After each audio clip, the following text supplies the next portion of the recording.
tardes, ¿cómo va? Esto es Política Global, el programa de política internacional de Radio La Tribu. Mi nombre es Alex Achian, ya estoy aquí con mi compañero Valentino Micheli Sarkisian para analizar hasta las 19. Estamos en vivo, obviamente, como siempre, salvo el lunes pasado que tuvimos que ir grabados. Sí. No pudimos referirnos al tema del momento que sabíamos, que nos imaginábamos que iba a ser el lunes, las elecciones de Venezuela, por lo cual lo vamos a tener que hacer hoy. Bueno, como seguramente la mayoría sabe, Nicolás Maduro presuntamente fue reelecto, no aparecieron las famosas actas todavía que todo el mundo está reclamando. Bueno, el Consejo Nacional Electoral el domingo demoró en dar los resultados oficiales, a último momento ya los anunció, que había ganado Nicolás Maduro por aproximadamente un 51% sobre el candidato de la Mesa de Unidad Democrática, la oposición derechista, que se aglutinó en torno a la candidatura de González Urrutia, Edmundo González Urrutia.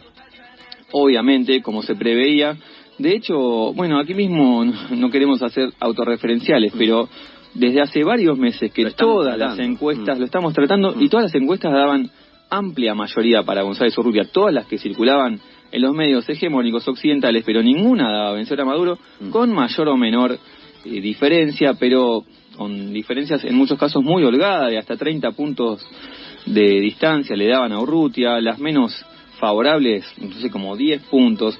Bueno, sin embargo, aparecieron estos números oficiales que el domingo ratificó el Consejo Nacional Electoral, la entidad del órgano electoral de Venezuela, con una pequeña diferencia a lo que había anunciado el domingo. Finalmente, de manera oficial, anunció el 51,9 para Nicolás Maduro, candidato al presidente oficialista del Partido Socialista Unitario de Venezuela, PSUV, y 43,1 para González Urrutia. Esto es 6.400.000 votos, aproximadamente, un poco más para Maduro, y 5.300.000 votos, un poco más para González Urrutia.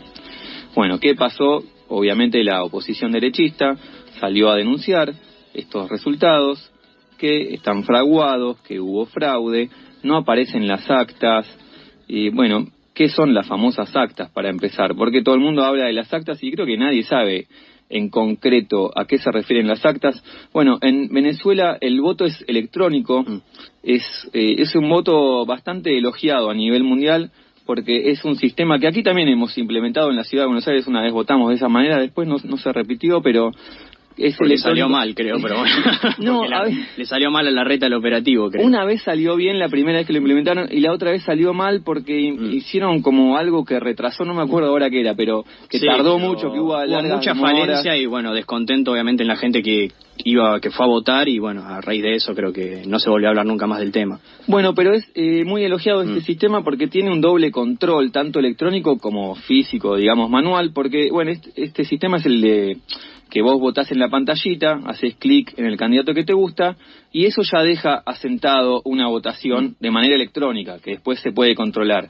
Pero a la vez te imprime una boleta, vos después esa impresión de la boleta la ponés en el buzón, como cualquier voto común, queda en la urna, y bueno, eso después queda como un respaldo físico de la votación electrónica. Si alguien llega a sospechar, bueno, abran las urnas y se cuentan las boletitas que imprimió esa máquina. Por lo cual hay un doble control, tanto electrónico como manual, de los votos.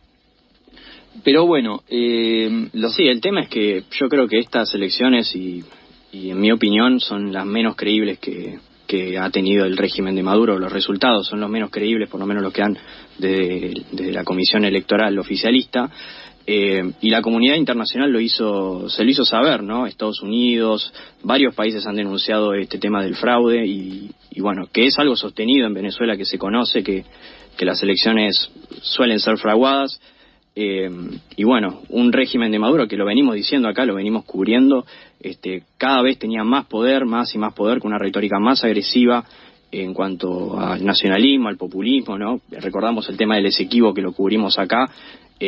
Había salido el presidente de Venezuela con una retórica muy dura contra Guyana, y bueno, ¿no? Una continuidad en el poder muy anhelada por parte de Maduro, que bueno, mediante estos resultados se puede ver estos polémicos resultados, ¿no? Porque no hay consenso todavía sobre la certeza, ¿no? De estos números. La oposición dice que ganaron por 70-80%, y digamos el oficialismo dio estos números que son muy poco creíbles en general, pero bueno, así están las cosas en Venezuela.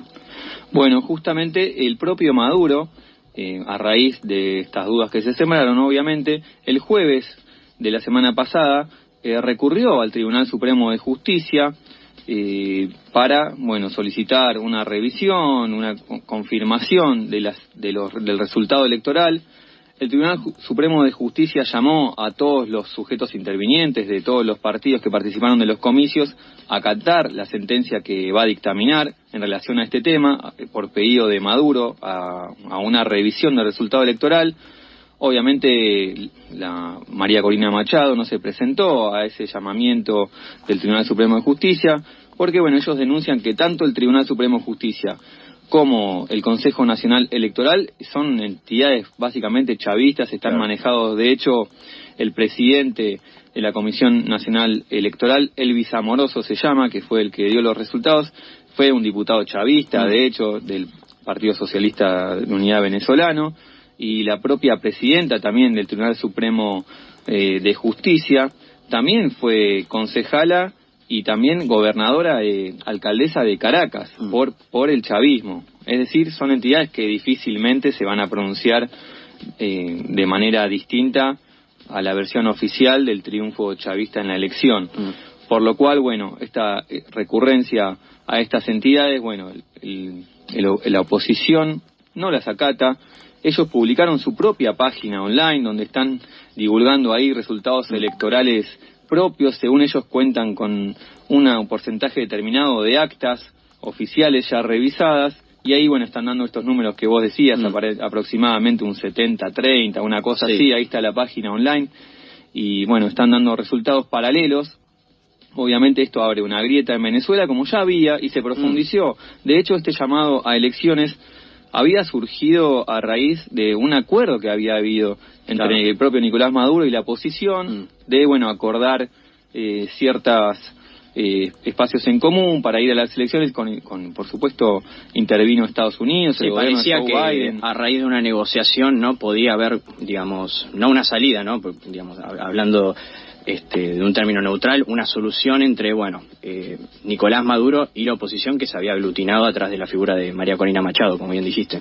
Sí, así parecía. Incluso el propio chavismo llegó a un acuerdo con Estados Unidos, con Joe Biden, para bajar las sanciones. Habían llegado a un acuerdo ahí en Barbados, el propio Joe Biden con Nicolás Maduro. Bueno, evidentemente luego de la elección se nota que este acuerdo se rompió. De hecho, Estados Unidos dijo que las elecciones las ganó la oposición, González Urrutia. Blinken se pronunció al respecto, el secretario de Estado de Estados Unidos, bueno, dando como ganador a la oposición de González Urrutia. Evidentemente este acuerdo se rompió y uno ve difícil que el chavismo deje el poder. Eso mismo iba a decir. La verdad que es muy ingenuo pensar que a raíz o a través de las elecciones, digamos, el chavismo deje el poder, Maduro deje el poder. Yo creo que Maduro, digamos, hablando en términos realistas, va a dejar el poder una vez muerto, porque la acumulación de poder que tuvo, las violaciones a los derechos humanos, que son una realidad, son un hecho que se cometieron en Venezuela durante el gobierno de Maduro.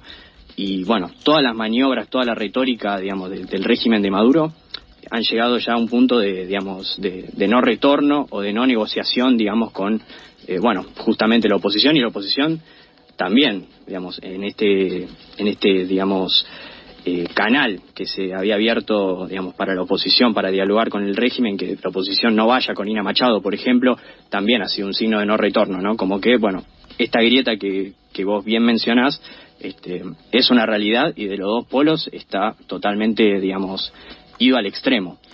Era lo que decíamos antes de la elección. Bueno, mucha ventaja para la oposición, todas las encuestas dan ganador, pero Maduro va a admitir una derrota. De ninguna forma. Obviamente va a manejar ahí el proceso electoral, y lo habíamos cantado, seguramente va a ganar el chavismo y va a haber denuncia de fraude, que es lo que sucedió, pero evidentemente hay una sociedad polarizada que ningún resultado electoral va a dejar conforme al bando opositor. Obviamente. Sí, de cualquier forma habrá violencia y habrá, digamos, caos, ¿no? Tanto, digamos, con una reelección de Maduro como con una salida del poder eventual. Hay algunos que plantean hace años ya el tema de la intervención de los Estados Unidos a Venezuela por el tema de las violaciones a los derechos humanos y llevando al extremo más la causa, pero bueno, de cualquier forma habrá violencia en Venezuela. Y el pueblo en la calle, digamos, también se está manifestándose como nunca antes, digamos, millones y millones de personas, pero de cualquier forma habrá caos. Sí, la explicación del oficialismo respecto a la no aparición de las actas todavía es que hubo un intento de hackeo que provino de Macedonia del Norte, que hackers desde allí intentaron obstaculizar el proceso electoral y bueno, por eso todavía no aparecieron las actas y por eso está caída la página oficial. No sé si ya se restableció, pero muchos días estuvo caído la página oficial del Consejo Nacional Electoral de Venezuela. Pero ¿qué son estas famosas actas que todo el mundo reclama? Cuando se cierra la votación allí en Venezuela, los miembros de la mesa, que están ahí el presidente de mesa, los testigos, etcétera, los controladores de cada espacio político, los testigos, firman un acta de escrutinio que incluye la cantidad de votos recibidos por cada candidato, desglosado por partido político. Cualquiera que le haya tocado estar como autoridad de mesa sabe cómo es esto, se cuentan los votos, firman, bueno, hubo tantos votos, está bueno. Después se imprime el original del acta del escrutinio en la máquina de votación que hay allí y el dispositivo envía a través de líneas encriptadas con capas de seguridad, o sea, no se envían por internet estos datos, son a través de un sistema encriptado telefónico, creo, los resultados de votación de esa mesa al Consejo Nacional Electoral que se encarga de recopilar y sumar esa información. Bueno, si la máquina seleccionada para la verificación abre su correspondiente urna, se conteja la información digital con el conteo manual y bueno, de lo contrario, la urna con los votos solamente queda como respaldo físico. Es decir, los votos se abren con los papeletas solo si, como respaldo físico, si hay una solicitud expresa por vía judicial de alguno de los espacios políticos para que se abran las urnas y se recuenten. De otra forma, el sistema electrónico debería ya verificar el resultado. Bueno, la oposición derechista allí puso su propia página web que se llama resultadosconvenezuela.com. Allí están dando sus números que los dan ganadores por amplio margen. Bueno, respecto a la oposición derechista a la recepción internacional de este tema, muy pocos países han reconocido la victoria de Maduro ya de manera oficial, prácticamente países muy cercanos a Venezuela, aliados estratégicos casi que dependientes como Cuba, Bolivia, bueno, Azerbaiyán, Ilham Aliyev lo congratuló también. Exactamente, entre pares se reconoce la reelección, claro, pero bueno, la inmensa mayoría de los países, incluso bueno, México, Colombia y Brasil, que son los más cercanos latinoamericanos después de Bolivia y Cuba, digamos, pusieron ahí ciertos reparos. La mayoría exige la aparición de las actas para poder convalidar las votaciones. Bueno, Argentina tuvo ahí otro papelón de Mondino que desconoció la victoria de Maduro y dijo que el ganador fue González Urrutia. Después el gobierno la desmintió por el tema de la embajada, que bueno, ahora está bajo bandera brasileña. Pero bueno, así están las cosas en Venezuela. Hubo decenas de víctimas, la oposición dice que son 20, miles de detenidos, se detuvo ahí a un líder opositor, fueron a buscarlo, lo secuestraron.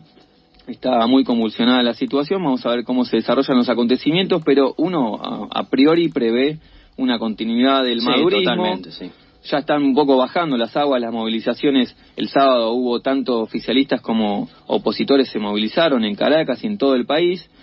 Menos masivo de lo esperado la movilización opositora y cada día que transcurre van decayendo un poco, van calmando las aguas y bueno, otro ardid que encuentra el chavismo para continuar ahí en el poder luego de 25 años. Pero bueno, por otro lado, ahí está el progresismo latinoamericano con Maduro, pero tenemos un ascenso de la derecha que también estamos desde hace muchos programas refiriéndonos. Y Valentino, vos nos vas a hablar al respecto. Sí, bueno, es un tema que personalmente vengo estudiando, vengo observando con puntillosidad, digamos, como politólogo, futuro politólogo, precisamente. Encontrar tendencias es una buena forma de leer el panorama político históricamente, ¿no? Hoy estamos en un momento de la historia también y más adelante será reconocido y recordado como un momento histórico. Y como bien decís, como bien introdujiste, se está viendo cada vez más este deterioro del orden internacional, si se quiere, de posguerra fría, post 1991, después de la caída del muro y después de la Unión Soviética, donde, bueno, según Fukuyama, que lo habrá leído vos y todos los que están interesados un poco en política, el fin de la historia, ¿no? El triunfo de la ideología democrática liberal, ¿no? Con Estados Unidos bajo el ala, digamos, con el mundo bajo el ala de Estados Unidos como hegemón global. También se hablaba del momento unipolar. Krauthammer, un internacionalista, lo decía, ¿no? Como que era el momento de Estados Unidos de aprovechar, tomar el liderazgo y llevar a todo el mundo bajo su ala, que bueno, lo intentó hacer, y muchas veces lo criticamos, personalmente lo critico, pero en el programa, con el tema de las campañas militares en Medio Oriente, la ayuda a las guerras subsidiarias desde Yugoslavia hasta Ucrania hoy en día, que persigue Estados Unidos, ¿no? Esas cruzadas por la democracia en Medio Oriente, desde la Guerra del Golfo en el 91, después en los 2000 con el neoconservadurismo, con Bush, en Irak y Afganistán, después de lo que fue el atentado del 11 de septiembre, los atentados del 11 de septiembre. Y bueno, un orden, digamos, como dije, basado en la hegemonía de Estados Unidos, con, digamos, el liberalismo, el progresismo, una serie de cuestiones, digamos, que llevaban a la apertura, ¿no? En contraposición a los regímenes cerrados del comunismo en el siglo XX, y bueno, con este triunfo dominante del liberalismo, de la democracia liberal progresista, ¿no? Íbamos a tener, digamos, el régimen perfecto e íbamos a derrotar a los autoritarismos y todo el mundo iba a ser democrático y todos íbamos a ser felices, ¿no? Digamos, por fin. Ese orden, digamos, yo identifico que se está rompiendo. Bueno, los resultados electorales que cubrimos también en Europa y en todo Occidente, que dan cuenta de un giro a la derecha, vale la redundancia, da cuenta de esto, de este quiebre del orden internacional que describí, que bueno, que trae también consigo una cantidad de agendas, digamos, orientadas, bueno, que se denuncian desde la derecha, digamos, como dañinas, como perniciosas para los valores de Occidente. En Europa, bueno, se está viendo esto de los partidos de la derecha, desde Le Pen hasta Meloni, hasta Geert Wilders en Holanda, también el líder de la nueva derecha. Víctor Orbán, que es justamente también protagonista de todo esto, es el más crítico de este orden. Él se llama a sí mismo iliberal, justamente en contraposición a todo este progresismo, ¿no? Reinante desde los 90 hasta los 2000 hasta los 2010, que bueno, se empezó a quebrar un poco de la retórica y por eso empezaron a ascender estos partidos de derecha, ¿no? Y estos referentes de la nueva derecha. Estamos hablando de Europa, pero también podemos hablar de América del Sur. Bolsonaro fue, creo que, la expresión de derecha conservadora, nacionalista, más con una retórica más dura que hubo aquí en América del Sur. Bueno, Donald Trump es el fenómeno global de la derecha por ser, bueno, representante de la misma en Estados Unidos, que bueno, ahora va por su vuelta a la presidencia contra Kamala Harris, luego de que Biden abandone la carrera presidencial.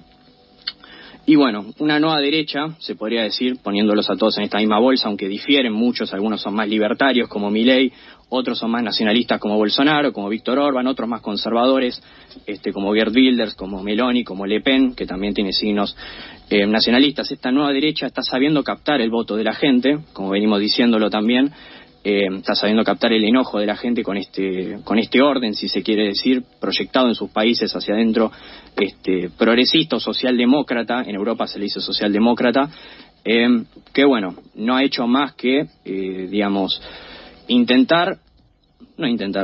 socavar lo que eran los valores conservadores de Occidente, los valores originales. Bueno, en este orden se atacó mucho a sectores identificados con el conservadurismo, como es el agro, por el tema de las agendas verdes, los pactos verdes y todo el tema del medioambientalismo que le molesta a esta nueva derecha, que lo denuncia todo el tiempo, y que, bueno, por alguna razón también capta con ese discurso reaccionario en la población de a pie, ¿no? Más por el alejamiento de la socialdemocracia, del progresismo de la gente de a pie, que justamente por su empatía, ¿no? Por la empatía de la nueva derecha, que bueno, podemos discutir, ¿no? Si hay o no hay, por qué dicen ciertas cosas o no. Pero lo que se ve es que saben captar muy bien ese voto y que bueno, están en ascenso claro, como venimos viendo en Europa, en América del Sur, en Norteamérica y en Occidente en general. Este deterioro de la socialdemocracia, del progresismo, en beneficio de esta nueva derecha que se está reconstruyendo, al menos desde el discurso. Hay que ver después las propuestas, se articulan una propuesta política global así de la nueva derecha. Y bueno, el ascenso de la misma mediante las elecciones. Así es, bueno, muy interesante. Y bueno, importante esto que señalás, hay matices, no es que es uniforme todo este nuevo movimiento. No, claro. De hecho, esos matices se ven reflejados en el propio gobierno argentino, que hay dos tendencias, está Milei y Villarroel, que claro, representan dos polos de la derecha que son distintos. Bueno, Milei, esta nueva derecha más globalizante, ¿no? Claro, y liberal libertario, como eso también quería señalar. Él se autoproclama libertario. Más cerca del globalismo que Villarroel. Villarroel justamente es antiglobalista, nacionalista, más cerca de Orbán que otra cosa. Claro, Villarroel. Dios, la patria, como así y la familia, campo, claro. La familia, tiene una cosa más tradicional, conservador, y esta nueva derecha más modernosa, si querés. Sí, más globalista, más pro Israel, más pro Estados Unidos. Ya Milei lo dijo muchas veces, esto del alineamiento natural, sea con una administración demócrata o republicana, es decir, que no necesariamente, digamos, apoya a Donald Trump, aunque sí ha mostrado signos de apoyo, pero a él, digamos, le daría igual una administración demócrata o republicana o bipartisana o lo que sea. Claro, pero que sin embargo anclan o confluyen en el profundo desprecio a lo que ellos llaman el comunismo, ¿no? Que sí, ahí bueno, se engloba todos sectores progresistas, sí, a la todo izquierda lo que en general, popular, todo el... y en realidad, bueno, algo que quería para cerrar, hoy en día, digamos, la izquierda supo tomar un rol revolucionario en los 70, en los 60, una izquierda romántica, ¿no? Que hablaba de, bueno, después en los 80 de reinventarse democráticamente después del fracaso de la Unión Soviética, una izquierda que logró reinventarse, que logró tomar el poder y que por esto la nueva derecha lo denuncia y quiere retomar ese poder, reinventándose también, porque todo esto a fin de cuentas es como una reinvención, digamos, de tanto las izquierdas como la derecha. Ese lugar que tomaba la izquierda romántica en los 70, de revolución, de rebeldía, de antisistema, hoy en día, y va a sonar polémico, hoy en día creo que lo toma la derecha, el lugar de revolucionario. Esta nueva derecha que, digamos, revoluciona, rompe con todos los patrones políticos establecidos, encara nuevas formas de comunicación, y que de alguna manera capta en la gente de a pie, que bueno, literalmente los vota, y bueno, y explica su crecimiento. Entonces creo que ese es el lugar que toma la derecha hoy en día, ¿no? Como más antisistema, más reaccionaria y por ende revolucionaria. Claro, bueno, de hecho hay muchos autores que ya exploran ese tema y tiene que ver un poco con que la izquierda, o no, la izquierda yo no lo denomino izquierda, pero ciertos sectores progresistas, progresismo, sí, centroizquierda, llegaron al poder y ellos mismos se convirtieron ya en el sistema. Claro. Entonces, hoy eso obviamente genera una reacción, ya eso pasa a ser, que comenzó como algo combativo, antisistema, pasa a ser parte del sistema. Pasa a ser parte del sistema del status quo. Antisistema pasa a ser lo opuesto a eso, obviamente, porque... Sí, es un tema de status quo y de quién lo ocupa, claro. Exactamente, bueno. Y eso obviamente genera una reacción y, bueno, que la transgresión pasa a oponerse a eso, cambia de dirección. De dirección. Bueno, muy interesante. Muchas gracias, Valentino, por tu columna. Nosotros tenemos que hacer una pausa y enseguida regresamos con más política global. Cada nuevo emisor es un a la dispersión del sector es un aporte a la #boicot COP29. No a la realización de la Conferencia de las Naciones Unidas sobre el Cambio Climático en Azerbaiyán, Estado terrorista y genocida. Entra a nuestra página politicaglobal.ar para enterarte más y apoyar la causa.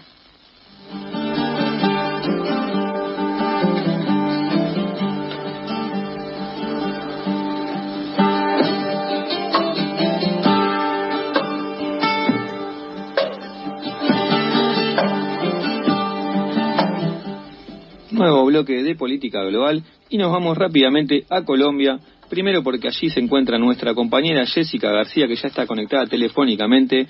¿Qué tal, Jessica? ¿Cómo va eso? Hola, Alex, ¿cómo estás? Todo muy bien, por acá andamos todo tranqui.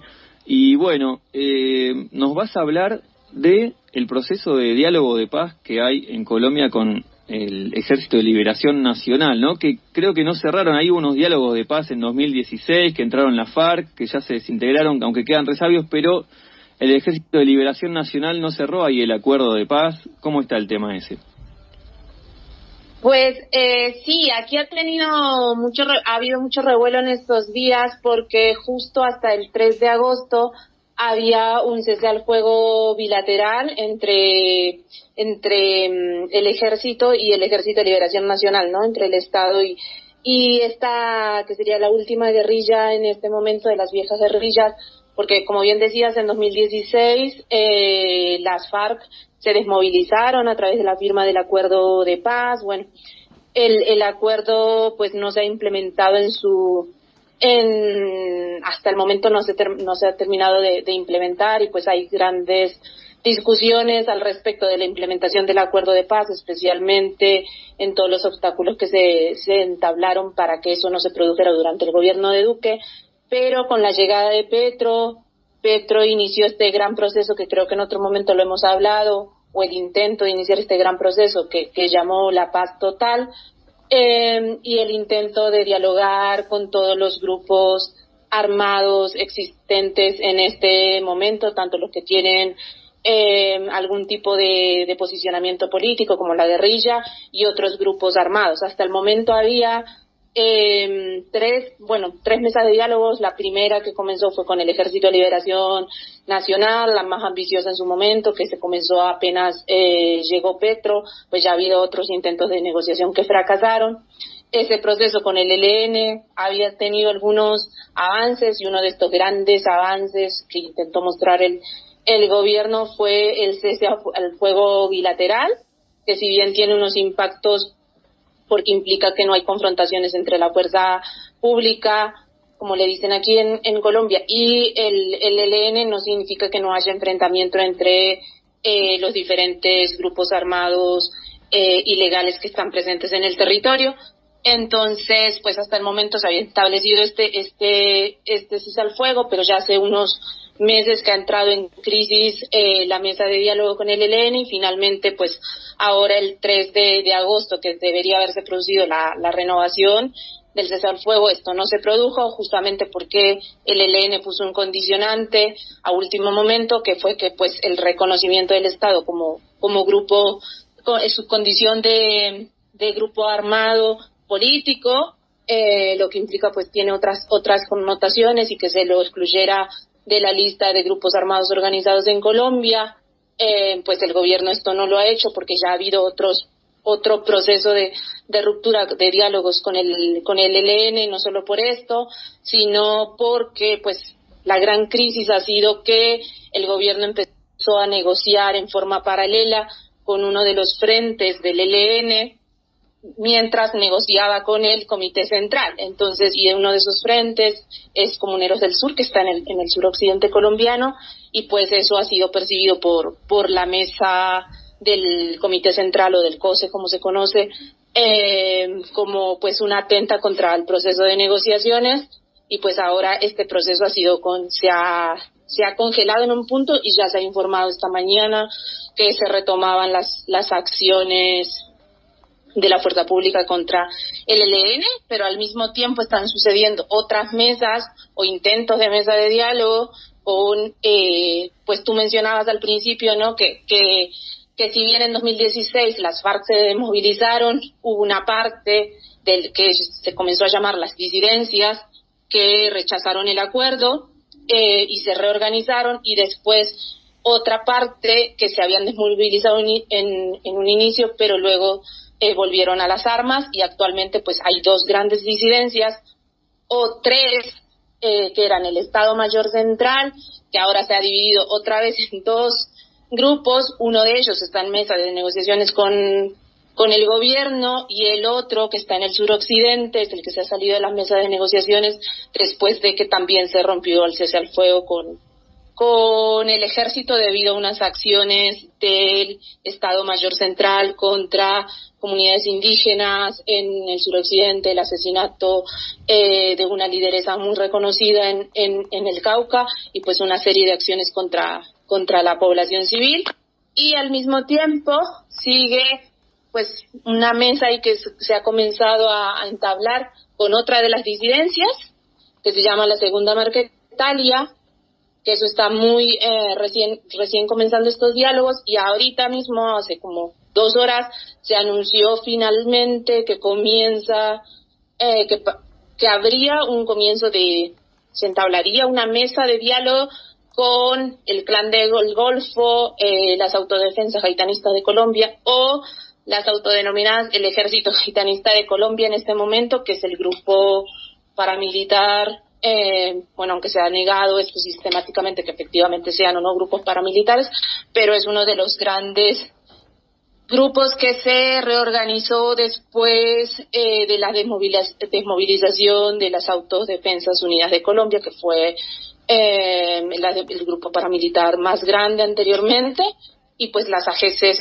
han venido creciendo muchísimo en los últimos años y habían anunciado que querían ir al diálogo con el gobierno, y finalmente pues ahora se ha anunciado que al parecer sí comenzaría esta mesa de diálogo, y eso incluya pues que se estaría cayendo los diálogos con el ELN, pero al mismo tiempo comenzarían estos nuevos diálogos con las AGC, que tienen una presencia muy fuerte, al menos como en unos 20 departamentos de Colombia, han crecido muchísimo en los últimos años, y pues hay en unas regiones en las que están en clara disputas con varios de estos grupos, pero en particular con el ELN. Entonces pues hay que ver cuáles son las consecuencias sobre el terreno, si implica realmente una reducción o no de la violencia para las comunidades que quedan en el fuego cruzado, o si efectivamente pues eso no funciona y simplemente pues es otro acuerdo que comienza y que queda solamente en los discursivos, pero eso es lo que está pasando por aquí por el momento.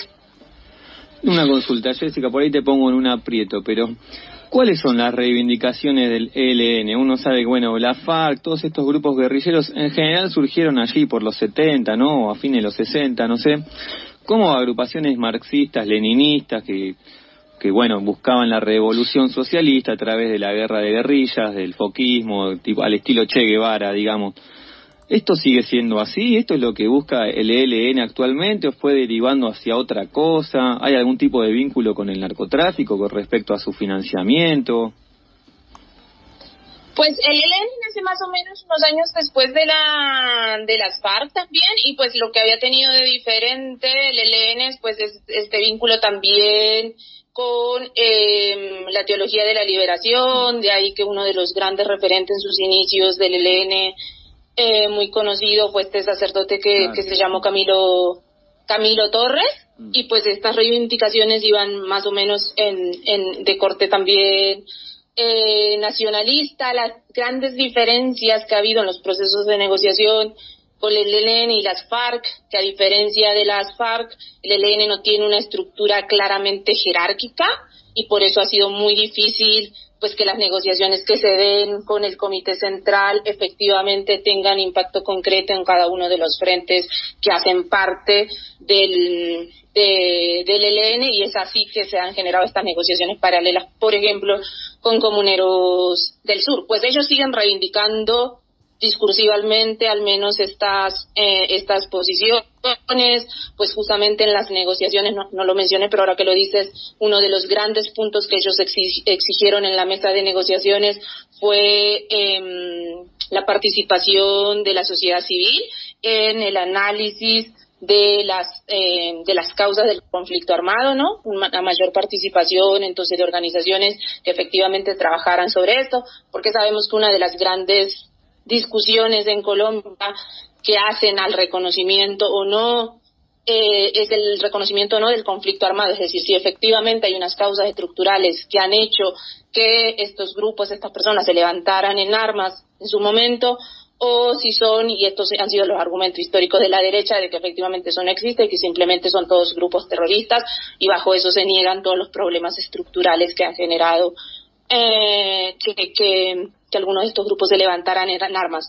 Hoy justamente uno de los grandes cuestionamientos al ELN es el vínculo con el narcotráfico en algunas regiones, esta diferencia entre lo que dice el COSE y lo que sucede en cada uno de los frentes, y también una de sus prácticas que han sido muy cuestionadas han sido el secuestro con fines extorsivos, que justamente uno de los acuerdos que hubo en esta mesa fue el cese del secuestro con fines extorsivos. Eso finalmente se cayó en abril y el ELN anunció que volvería a los secuestros porque el Estado no había creado un fondo que supuestamente era para financiar al ELN, lo cual no era cierto y no estaba establecido en los acuerdos, sino que era un fondo justamente para trabajar en las causas del conflicto, en las causas estructurales, en los problemas que hay en términos de los territorios. Efectivamente eso no sucedió.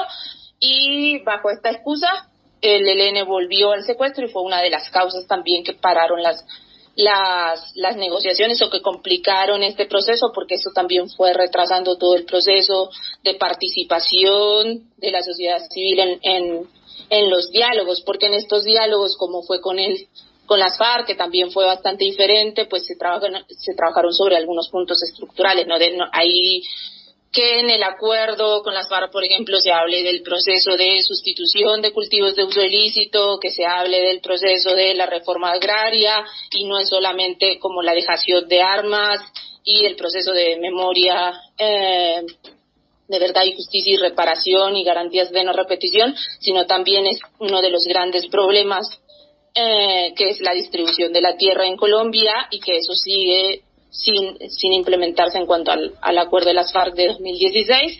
Ahora con el ELN se iba avanzando pues en la participación también en los diálogos con la sociedad civil para ver efectivamente qué es lo que estaban pidiendo de parte de las víctimas también del conflicto armado, qué es lo que se estaba exigiendo desde la sociedad civil. Pero bueno, ahora esto efectivamente otra vez está parado, y entonces toca ver a ver qué pasa en los próximos meses y lo que eso significa en términos de nuevas confrontaciones en los territorios que tienen impactos concretos en la vida de las comunidades, y que probablemente se traduzca en otra vez desplazamientos forzados. Sabemos que Colombia es el país con mayor desplazamiento forzado interno de toda América Latina, y eso no ha cambiado. Hace muy poquito hubo un nuevo desplazamiento forzado en algunas de las regiones del Naya, ha habido desplazamiento forzado en el Cauca.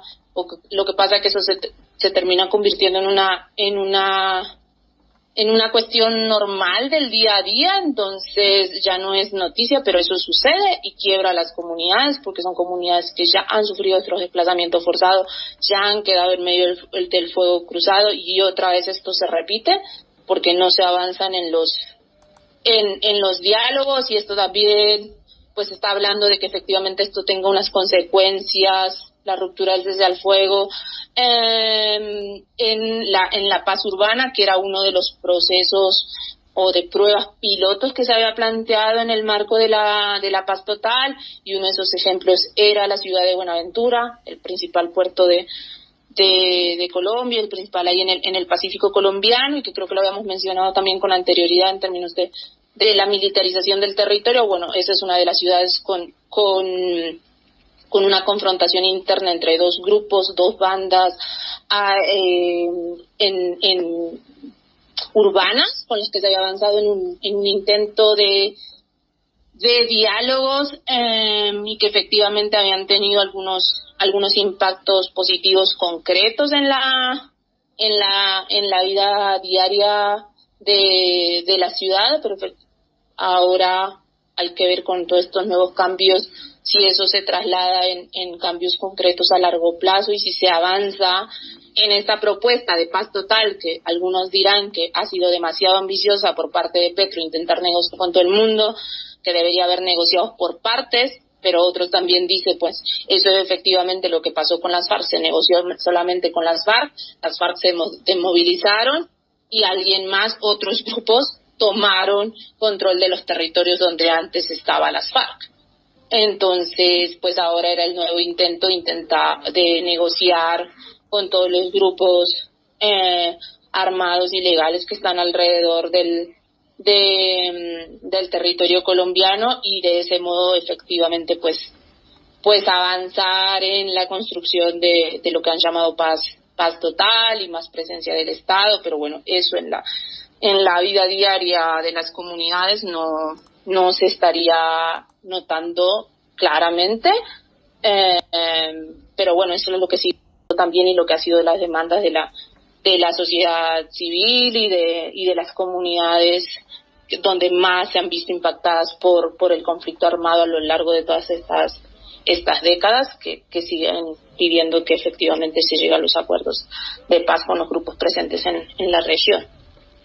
Bueno, ojalá así sea, que puedan llegar a buen puerto. Es un proceso complejo, el de la negociación de paz en Colombia, pero bueno, ojalá se pueda llegar ahí a la deposición de armas. Me parece que ya el sistema revolucionario de foquista, de guerrillas, ya ni la izquierda revolucionaria, trotskista, ya prácticamente que no existen grupos que reivindiquen eso, salvo el grupo Comando Sabino Navarro, aquel clásico Crónica TV que algunos se acordarán. Bueno, muchísimas gracias, muy claro, Jessica, gracias por tu columna, te deseamos una buena semana y nos estamos viendo el lunes que viene. Gracias, un abrazo para todos por ahí. Abrazo. Gracias, abrazo. Bueno, nosotros vamos a escuchar un temita ahora, un rap de Bangladesh. Vamos a ir después al final del programa, un ratito, que hay un lío bárbaro en Bangladesh. Vamos a explicar qué está pasando. Hay 150 muertos, renunció hoy la primera ministra, se fue del país. Hay un lío bárbaro, vamos a explicar de qué se trata. De paso escuchamos a un rapero de Bangladesh y conocemos un poco más de la música actual de ese país. ওই আমার সোনার বাংলাদেশ কইরা দিতে শেষ ৪,০০০ শহীদের ছিল বাংলাদেশ আমার সোনার বাংলাদেশ কইরা দিতে শেষ ছাত্রের বুকে গুলি চড়ে কিসের বাংলাদেশ এটাই তো আমার সোনার বাংলাদেশ কইরা দিতে শেষ আগনি পাগলের দেশ কইরা দিতে শেষ ছাত্রলীগে হামলা করে পুলিশ বাহিনী চাইয়া দেখে সুযোগ পাইলে ২-৪টা গুলি করে পুলিশ বাহিনী আবার বলে কে করেছে গুলি আইনের নামে রং তামাশা করতে আছে পুলিশ বাহিনী। Visita nuestra web y seguinos en las redes politicaglobal.ar.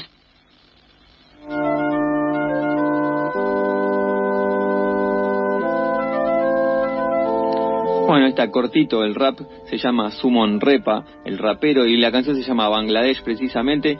¿Y por qué Bangladesh? Bueno, primero porque los queremos mucho, son hinchas de Argentina, cada vez que juegan en el Mundial. Siempre alientan, siempre, la verdad que sí, siempre apoyan bastante. Hay más gente que en el Obelisco mirando los partidos de Argentina, una cosa rarísima, pero bueno, hubo hace varias semanas ya que hay masivas manifestaciones, movilizaciones en Bangladesh que comenzaron como protestas estudiantiles porque la Corte Suprema de Justicia reimpuso un cupo ahí del 30% del empleo público a familiares de veteranos que lucharon por la guerra de independencia contra Pakistán en 1971, asignada fue la independencia de Bangladesh de Pakistán, era Pakistán occidental, bueno, todo lo que fue el proceso de descolonización ahí por parte del Imperio Británico, ahí en toda la zona de la India, Pakistán, generó todas unas controversias territoriales, bueno, India mismo, que es un cacho de país enorme, pero en la cual conviven diversas etnias numerosas. Bueno, toda la delimitación con Pakistán, que fue conflictiva. Bueno, en 1971 Bangladesh se independizó de Pakistán. Bueno, los veteranos de esa guerra tenían un cupo de 30% para el empleo público, que lo había sacado hace muchos años, y la Corte Suprema de Justicia lo restableció. El cupo esto generó un gran descontento por parte, por supuesto, de los jóvenes estudiantes que, bueno, sí, el llano de la ciudadanía, reducidas sus posibilidades de ingreso al empleo público, que como en todas partes del mundo, bueno, obviamente es una fuente laboral importante, y comenzó como una protesta estudiantil que fue brutalmente reprimida por la policía. Hubo decenas de víctimas, fueron reprimidos con balas de goma, hasta balas de fuego, incluso. Sí, las imágenes dando vuelta en redes sociales al toque, como es hoy en día, denotando el caos y toda la conmoción social que se vive en Bangladesh. Exactamente, bueno, en las calles fueron reprimidos y, bueno, esto se desmadró, hubo víctimas y, bueno, hubo represión, y la propia primera ministra, Sheikh Hasina se llama, hizo un toque de queda, hizo cierre de universidades, medidas polémicas, cortó, restringió el acceso a internet, a las redes sociales, todo esto en vez de apaciguar, al contrario, como que tiró más leña al fuego, y ya no se contentaron, cuando ya se desmadró el asunto con lo que fue la represión de la policía, que fue brutal. los manifestantes, claro, ya no se conformaban con que restablezcan el cupo, que volvió a la Corte Suprema, dio marcha atrás con este fallo y volvió a hacer el 5% ese cupo para familiares de veteranos de guerra. Pero claro, ya no querían eso solo, ya querían que renuncie la primera ministra, justicia por los muertos. Después de todo ese lío, se recontra desmadró el asunto y ya se cuentan 150 los fallecidos. Hay 11.000 detenidos y hoy acaba de renunciar esta primera ministra de la polémica, Sheikh Hasina. No bastó estos intentos de dar marcha atrás con ese polémico cupo. Ella llamó al diálogo, dijo los voy a recibir a los estudiantes, vengan, dialoguen, pero claro, ya el daño estaba hecho totalmente. Ardiendo Bangladesh.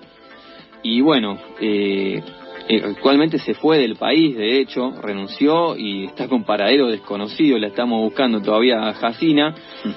Hay muchos, he estado leyendo muchos articulistas que son más bien del palo progresista, ¿no? De centro izquierda, que observan ahí una mano de Occidente detrás y bueno, de posible, estas movilizaciones. Dada la historia, no descarta nada, obviamente. Porque esta primera ministra Hasina se estaba aproximando más hacia China, ahí la zona de Bangladesh, una zona estratégica ahí en cerca de India, entre India, Pacífico, China, sí. Una zona estratégica en lo que es la disputa imperialista actualmente entre Occidente y Oriente, o si hilamos fino Estados Unidos y China. Bueno, Bangladesh venía con gobiernos de signo más bien pro-occidentales y esta primera ministra estaba girando un poquito más mirando hacia China. De hecho, cuando comenzaron a desbordarse las manifestaciones en Bangladesh, ella se encontraba casualmente en China reunida con Xi Jinping. Bueno. Así que bueno, estas teorías conspirativas nunca hay que descartarlas del todo. Tal cual. Puede haber una mano occidental ahí, bueno, sabemos cómo operan con los servicios de inteligencia, fogoneando. Uno no puede descartar nada, pero tampoco hay que quitarle legitimidad y espontaneidad a este reclamo estudiantil. Sí, completamente válido, ¿no? Porque bueno, es una revuelta que sale del pueblo, orgánicamente, obviamente. Si nos ponemos a indagar, quizás puede llegar a haber alguna mano de Occidente descontenta por el giro del gobierno bengalí nuevo de la primera ministra, pero que ya renunció, ya no es más nuevo, pero bueno, sí, la verdad que caos total en Bangladesh. Bueno, así que esperemos que se calme la cosa allí. Renunció ya la primera ministra, vamos a ver cómo se desarrollan los acontecimientos, qué pasa, va a haber que convocar elecciones y demás. Pero bueno, nos dieron las 19, nosotros nos tenemos que retirar, lo dejamos en compañía de Algo con R. Nos estaremos viendo el lunes que viene. Gracias, Valentino. Gracias a vos, Muchas Alex. Gracias a Cami en los controles. Y bueno, pasen una linda semana. Hasta el lunes.